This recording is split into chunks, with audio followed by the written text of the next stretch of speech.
Assalamualaikum warahmatullahi wabarakatuh. Salam sejahtera untuk kita semua. Perkenalkan, nama saya Asto Purwanto. Saya salah satu dosen dari program studi Teknik Informatika STEM IKM. Pada kesempatan ini, saya akan membagikan pengalaman saya dalam menyusun dokumen pernyataan diri dosen sebagai unjuk kerja Tridharma Perguruan Tinggi, khususnya dalam bidang pengajaran sebagai bagian dari proses sertifikasi dosen tahun 2026.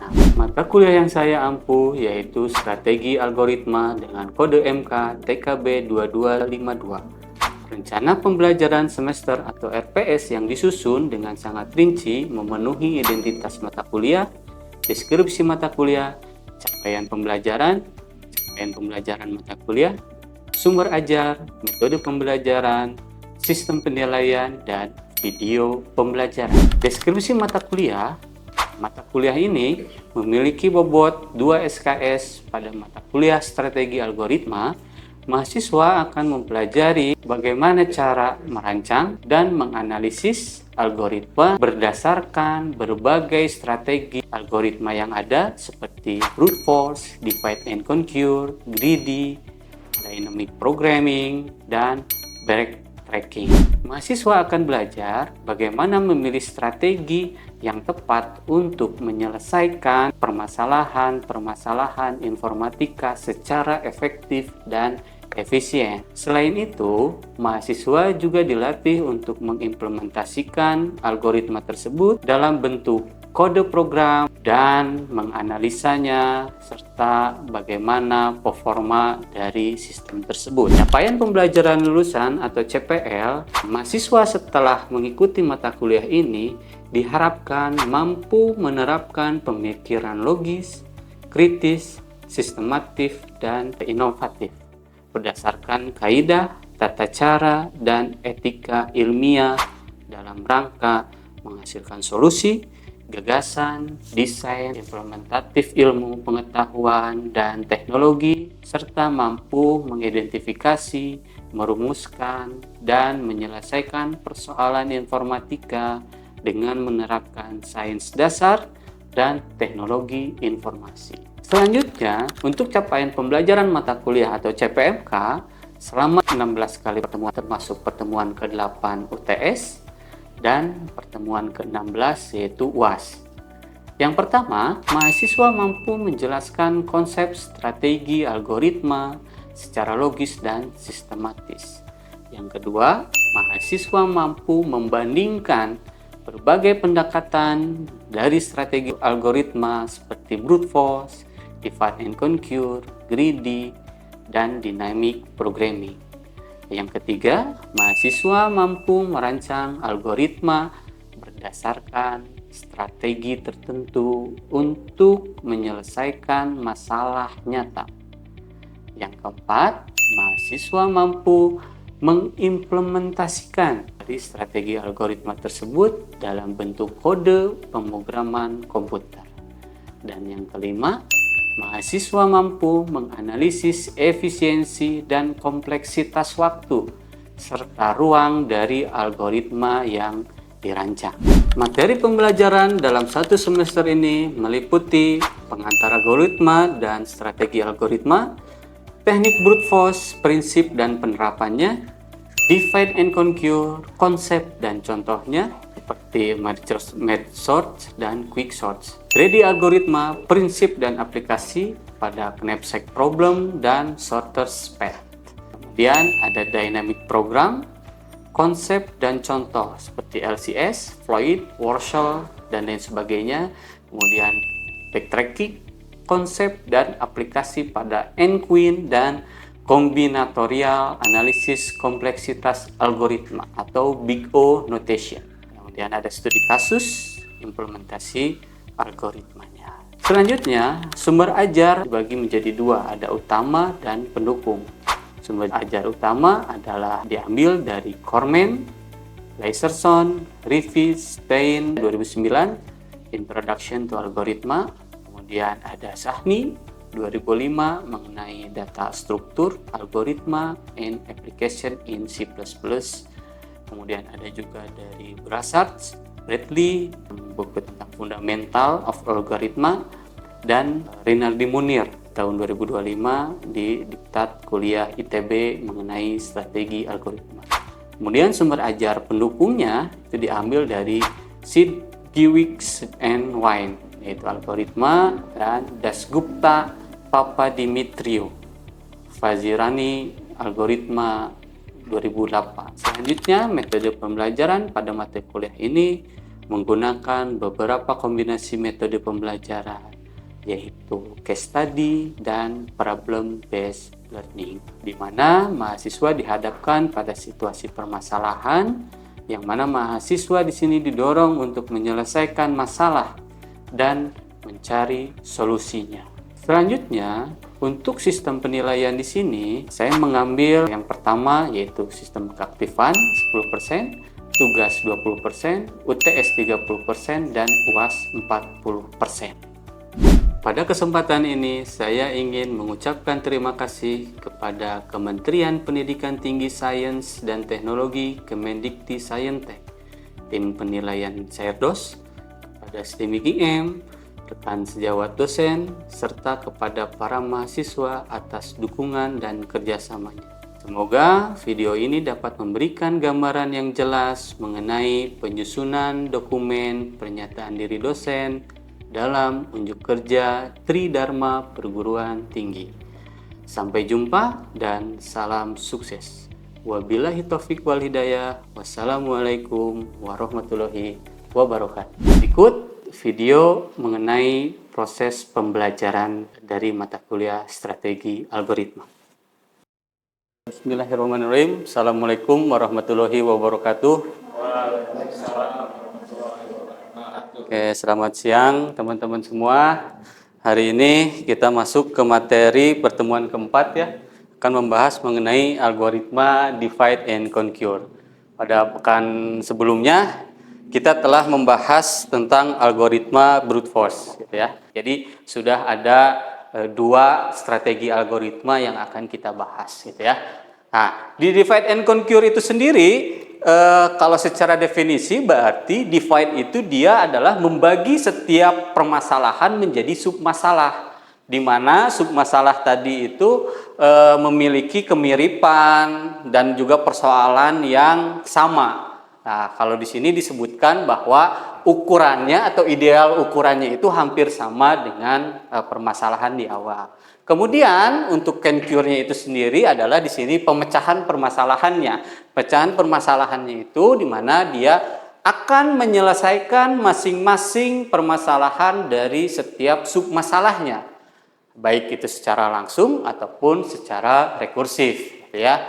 Dan yang terakhir adalah kombinasi atau disebut dengan combine, di mana ini merupakan menggabungkan solusi masing-masing dari setiap submasalah sehingga membentuk solusi dari persoalan yang semula, seperti itu. Nah, secara analoginya mungkin seperti ini ya teman-teman ya, di mana P ini misalkan disebut dengan persoalan. Kita punya larik sebanyak katakan N larik, kemudian dibaca gitu ya, divide-kan gitu ya, dipecah menjadi beberapa larik, dari yang satu P1, kemudian P2, kemudian dipecahkan lagi menjadi P1 ke 1, P1 ke 2, P2 ke 1, dan seterusnya sebanyak N larik tadi gitu ya, sampai benar-benar menjadi satu sub masalah masing-masingnya gitu, setiap lariknya itu. Nah, kemudian dari solve-nya itu sendiri gitu ya, dari solve-nya itu sendiri kita mulai membandingkan mana yang ukuran atau setiap permasalahannya itu akan kita pecahkan gitu ya. Kita bandingkan, ada solusi gitu ya, dikali dengan P ke 1.1.1, istilahnya seperti itu. Karena ini kan kita sudah dibagikan menjadi beberapa submasalah tadi. Nah, setelah dilakukan solvingnya atau pemecahan masalahnya, kemudian langkah selanjutnya adalah mengkombainkan gitu ya, mengkombainkan dari setiap solusi yang kita dapatkan.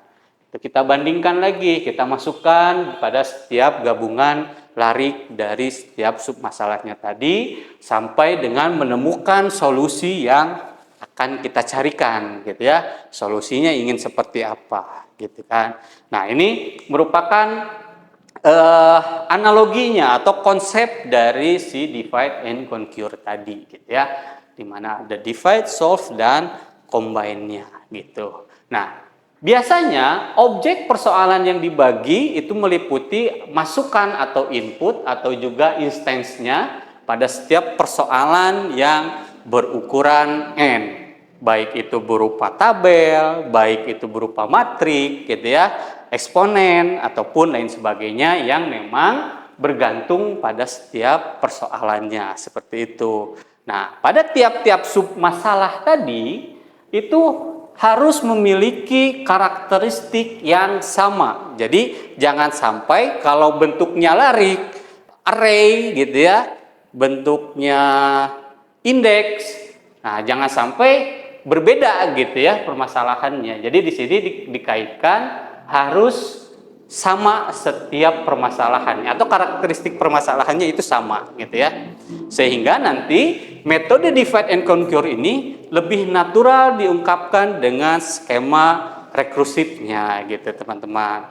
Nah, skema umum dari algoritma divide and conquer ini kalau secara pseudocode-nya gitu ya teman-teman semua, ada prosedur yang harus dilakukan. Misalkan prosedur pertama itu adalah menyelesaikan masalah dengan algoritma divide and conquer, masukannya kita berikan, keluarannya juga kita berikan. Di sini contoh masukannya adalah satu larik yang berukuran n, di mana diharapkan bahwa keluarannya itu adalah solusi dari masalah yang kita inputkan gitu ya, masalah yang kita inputkan. Kemudian kita deklarasikan, kita anggap bahwa kita memiliki variabel R itu sebagai masukan dan K itu sebagai outputnya atau keluarannya, di mana tipe datanya memiliki tipe data integer gitu ya. Jika pembagian selalu menghasilkan dua submasalah yang berukuran sama, maka algoritma yang digunakannya tadi. Kalau ini mungkin saya sedikit flashback lagi, kalau ini untuk satu masalah mungkin ya seperti itu. Nah, kalau ini misalkan dibagi dua lagi untuk setiap permasalahannya.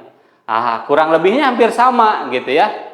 Nah, cuman dibedakan pada saat di for-nya ini gitu ya. Di mana di langkah yang sebelumnya adalah kita menggunakan for. Nah, di sini kita langsung saja membagi setiap masalah pertama yang berukuran n langsung dibagikan 2 gitu ya, langsung dipecahkan 2. Kemudian, nah ini salah satu contoh atau salah satu penerapan di mana divide and conquer itu bisa dimasukkan. Contohnya adalah mencari nilai minimum dan nilai maksimum gitu ya. Nah, di mana nilai minimum dan maksimum kita pengen tahu tuh, ada satu array, ada satu larik di mana dia memiliki nilai, kita pengen cari tuh nilai minimumnya berapa, nilai maksimumnya berapa. Ini contohnya. Nah, dalam divide and conquer itu tadi dikatakan bahwa langkah pertama adalah membagi setiap persoalan menjadi sub masalah. Nah, di sini ada bilangan. Ada elemen, dalam tabel A itu ada bilangan 4, 12, 23, 9, dan seterusnya. Gitu ya.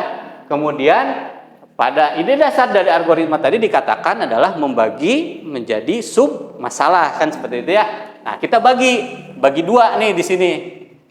Ada dari larik atau dari persoalan yang ada, kita bagi dua, yaitu kolom yang pertama atau pembagian yang pertama itu kita kelompokkan antara array 4, 12, 23, dan 9. Kemudian dibagi untuk kolom yang kedua atau kelompok yang kedua adalah 21, 1, 35, 2, 4 ya. Nah, kemudian di sini dijelaskan juga bahwa ukuran tabel hasil pembagian dapat dibuat cukup kecil sehingga mencari minimum dan maksimum dapat diselesaikan atau dipecahkan. Nah, dalam hal ini ukuran kecil yang dipilih adalah satu elemen atau dua elemen. Untuk kasus n sama dengan 1 atau n sama dengan 2. Pemecahannya jika n sama dengan 1, maka nilai minimum dan nilai maksimumnya itu sama gitu ya, berarti 1 kan gitu ya. Kalau jika n-nya 2, maka dibandingkan lebih besar mana, yang pertama atau yang kedua gitu ya. Kayak gini contohnya. Tinjauan dari yang contoh yang awalnya tadi gitu ya. Ada divide and conquer 4, 12, 13, 9, 21, 135, 2, 24. Ini kan tadi kalau secara ininya sudah menjadi satu permasalahan, cuman ini sudah dibagikan gitu ya. Sudah dibagi dua, kemudian dibagi lagi menjadi submasalah gitu ya. Sampai nanti dibandingkan lagi. Nah, ini kalau yang tadi dua kan gitu ya, dibandingkan sampai menemukan hasil yang sama seperti tadi gitu ya, teman-teman. Nah, mungkin ini contoh dari penerapan algoritmanya atau kita terapkan kepada bahasa pemrogramannya kurang lebih seperti ini. Nah, jadi teman-teman bisa mendeklarasikan dulu variabel apa saja yang akan digunakannya. Tapi ingat, tipe datanya harus sama, yaitu integer ataupun ya apapun harus sama gitu ya. Tidak boleh ini, karena kita mengacu kepada konsep dan karakteristiknya. Nah, ini kalau secara perhitungan, ketika mencari nilai min max-nya itu dia hanya mencari satu saja, dengan menggunakan algoritma brute force, maka akan mendapatkan nilai T per N atau T sama dengan 2N kurangi 2. Nah, kalau yang keduanya ketika nilai min max-nya itu kita bagi menjadi beberapa bagian gitu ya, menjadi 2 bagian, maka kalau dihitung atau ketika kita menggunakan secara algoritma divide and conquer, maka mendapatkan rumus Tn sama dengan 3N bagi 2 kurangi 2 seperti itu. Nah, kemudian di sini kita bisa lihat bahwa algoritma dari divide and conquer itu sendiri bisa diurutkan gitu atau mencari pengurutannya gitu loh. Atau sorting biasanya gitu. Nah, di mana di sini ada pseudocode-nya yang biasa kita biasa kita cari atau langkahnya itu seperti apa ketika menggunakan algoritma divide and conquer ini. Yang pertama, misalkan kita buatkan dulu, deklarasikan dulu apa yang ingin kita buatkan. Misalkan kita ingin inputannya itu atau outputnya itu adalah dihitung sebagai A. Tapi diisi adalah tabel integernya gitu ya. Dengan tipe data atau dengan inputan sebanyak N dengan tipe datanya integer. Gitu. Nah, algoritmanya apa? Atau apa yang akan dihasilkannya? Yaitu nanti keluarannya tabel A yang terurut gitu ya. Tabel A yang terurut. Nah, kemudian pseudocode-nya seperti apa? Atau aluran algoritmanya seperti apa? Maka, jika kita memiliki ukuran yang dikatakan A lebih besar dari 1, maka bagi A tersebut menjadi 2 bagian. A1 dan A2. Di mana masing-masingnya itu berukuran N1 dan N2 gitu ya. Atau bisa dikatakan N sama dengan N1 plus N2. Di mana sort yang pertama diisi oleh A1 dan N1, sort yang kedua diisi oleh A2 dan N2, kemudian nanti kita akan gabungkan atau kita akan combinekan, di mana A1, A2, dan tabel A itu sendiri digabungkan menjadi nilai yang terurut, seperti itu. Nah, analoginya seperti apa? Ya, katakan kita punya tabel A tadi, di mana dimasukkan ke dalam array. Nilainya ada 4, 12, 3, dan seterusnya. Nah, untuk melakukan pendekatannya yang kita lakukan seperti pseudocode sebelumnya itu, maka kita harus tadi dibagi kan gitu ya. Dalam satu array kita bagi 2 menjadi tabel A1 dan A2. Di mana pemecahnya adalah 4, 12, 3, dan 9 itu ada di A1. Dan A2 itu ada nilai 1, 21, 5, dan 2. Nah, kemudian urutan divide sudah kita lakukan, kemudian kita buat pengurutannya atau shortnya, atau di sini bisa dikatakan sebagai solvingnya. Dimana di sini kita akan mengurutkan dari yang terkecil sampai yang terbesar. Oke, kita yang pertama dari tabel yang A1, kita urutkan dengan angka yang di awal, kita urutkan, dapatlah pengurutan 3, 4, 9, 12. Dan di A2 dapatlah pengurutannya 1, 2, 5, dan 21. Kemudian tadi kan di sini ada pembanding juga kan, dibandingkan gitu kan ya. Ada pembandingannya. Di mana ukurannya apakah harus lebih besar atau lebih kecil kan, seperti itu. Maka dikombinkan antara tabel A1 dan A2 itu kita bandingkan. Array yang pertama dengan array yang pertama kita bandingkan mana yang lebih besar atau mana yang lebih kecil. Kalau kita urutnya ke kecil, berarti nanti yang satu ini akan pindah ke indeks nomor 1 kan gitu. Atau indeks nomor 6 dan nomor 0 dan seterusnya gitu ya, sampai nanti dia dapat mengurutkan sesuai dengan angka terkecil ataupun bisa sebaliknya gitu ya. Nah, dapatlah dikombinkan menjadi tabel A1 dengan nilai terurut 1, 2, 3, 4, 5, 9, 12 dan 21. Nah, ini juga algoritma divide and conquer juga bisa digunakan untuk algoritma pengurutan yang lainnya seperti merge sort ataupun insertion sort-nya gitu ya. Kemudian selanjutnya contoh yang kedua adalah di sini sulit membagi misalkan, mudah menggabungkan atau bisa disebut dengan hard split easy join. Nah, di mana di sini disebutkan bahwa tabel A dibagi dua berdasarkan nilai elemennya, misalkan elemen-elemennya itu A1 dikurangi A1 lebih kecil sama dengan dari elemen-elemen A2. Berarti ini kita ibaratkan ketika ingin memecah dari ini kan satu permasalahan. Ketika ingin dipecah ternyata kita sulit untuk memecahnya gitu ya. Maka si algoritma divide and conquer ini bisa untuk memecahkan solusi tadi gitu. Dimana kan kalau tadi kita seadanya ya, yaitu bisa disebut dengan easy split hard join. Karena kenapa? Di yang kasus nomor 2 ini kita urutkan terlebih dahulu angkanya gitu. Angka yang awalnya seperti ini kita urutkan, kemudian kita dibagi menjadi dua tabel. Ada 4, 2, 3, 1. Kalau tadi kan ini segini langsung dibagi dua kan gitu ya. Sekarang kita diurutkan gitu ya. Disusun terlebih dahulu angka yang terkecil dan angka yang terbesar. Katakan angka yang terkecilnya itu adalah kurang dari 5. Angka yang terbesarnya kita sebut lebih besar dari 5. Nah, maka ini dibagi dua gitu ya, A1, A2. Kemudian di-shortkan 1, 2, 3, 4 gitu ya, diurutkan. Yang A2-nya itu lebih mudah lagi. Nah, disamakan gitu ya. Nah, hasilnya ini kan tinggal menggabungkan saja gitu ya. Kalau tadi kan proses yang di awal di shortnya ini ketika ingin dikombinkan, dia harus membandingkan satu persatu kan gitu ya. Kalau ini jadi sudah tinggal langsung masukkan saja. Ini masukkan indeks 0, masukkan indeks 0, 1, 2 dan seterusnya gitu ya. Nah, ini contoh untuk dari si merge sort-nya itu sendiri.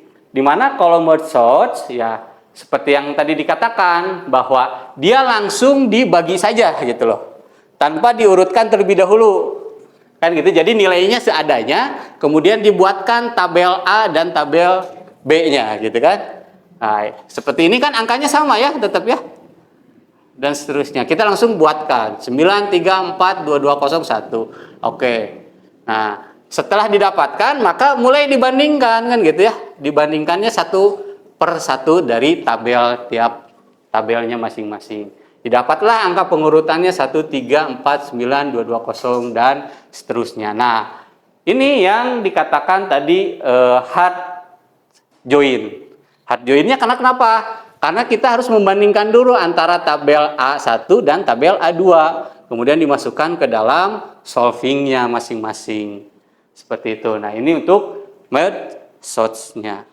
Nah, dikatakan juga kan di sini, untuk kasus N sama dengan 1, maka tabel A sudah terurut dengan sendirinya.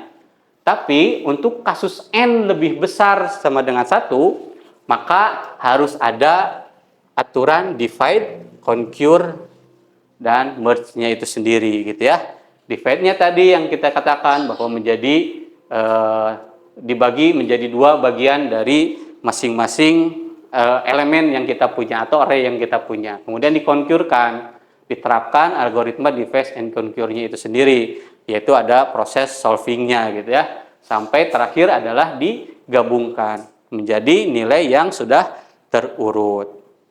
Nah, kurang lebih contohnya seperti ini kan gitu ya. Kita punya, katakan ini sebelum dipisah gitu ya. Sebelum dipisahkan berarti angkanya 1, 13, 24, 2, 15, dan 27. Kemudian kita langsung pisah, dibagikan satu-satu, dibandingkan sampai memiliki nilai yang terurut gitu kan. Nah, ini pun sama untuk proses merge-nya, kurang lebih sama gitu ya. Kita pecahkan dulu masing-masing menjadi elemen-elemen yang paling kecil, kemudian digabungkan, kemudian dibandingkan menjadi nilai yang sudah terurutnya. Oke, sampai sini ada yang mau ditanyakan? Mangga? Oh iya, mangga Kavin, gimana? Ini Pak, kenapa metode divide and conquer itu lebih efisien dibandingkan metode brute force pada searching minimax? Oke, jadi kalau algoritma divide and conquer kenapa lebih baik daripada brute force? Kalau kita lihat aturan awal, brute force itu kan ketika mencari nilai max dia akan membandingkan satu per satu gitu. Jadi ketika array-nya banyak, maka dia akan membandingkan satu per satu sebanyak array tadi gitu. Tapi kalau divide and conquer itu dia akan memecahkan kan gitu ya, akan dibagi dua berdasarkan sub masalahnya masing-masing sampai nanti dia akan dikombinkan gitu ya, dikombinkan dicarikan solusi yang baiknya seperti apa. Nah, kayak gitu. Gitu ya. Oke, baik teman-teman. Jadi untuk kesimpulannya memang pada algoritma divide and conquer ini menjadi salah satu algoritma yang dirancang untuk membagi suatu masalah menjadi bagian atau sub-sub masalah terkecil sampai nanti dia akan menggabungkannya lagi atau mengkombinkannya lagi. Sehingga nanti dari setiap sub masalah yang kita cari tadi itu diperoleh solusi untuk masalah utamanya. Jadi kita punya masalah besar, kita pecah satu-satu, kemudian nanti kita gabungkan jadilah satu solusi yang kita harapkan. Nah, namun keberhasilan penerapan divide and conquer ini sangat bergantung pada kemampuan algoritma dalam membagi masalah tadi, gitu ya. Makanya kan ada istilah easy join, hard split, gitu ya, ataupun sebaliknya. Jadi tergantung dari sub masalah yang memang kita dapatkan gitu ya. Jadi di mana nanti paradigma dari si algoritma ini sendiri menjadi dasar atau menjadi fundamental dalam pemrograman yang biasa kita terapkan pada berbagai bidang seperti pencarian, pengurutan data, komputasi numerik, pengolahan citra hingga sampai dengan kecerdasan buatan. Oke, seperti itu mungkin teman-teman sekalian. Jangan lupa untuk absensinya ya. Nanti diisi absensinya, silakan diisi. Demikian teman-teman untuk pertemuan kita pada pekan ini. Mohon maaf kalau ada salah-salah kata. Assalamualaikum warahmatullahi wabarakatuh. Waalaikumsalam warahmatullahi wabarakatuh.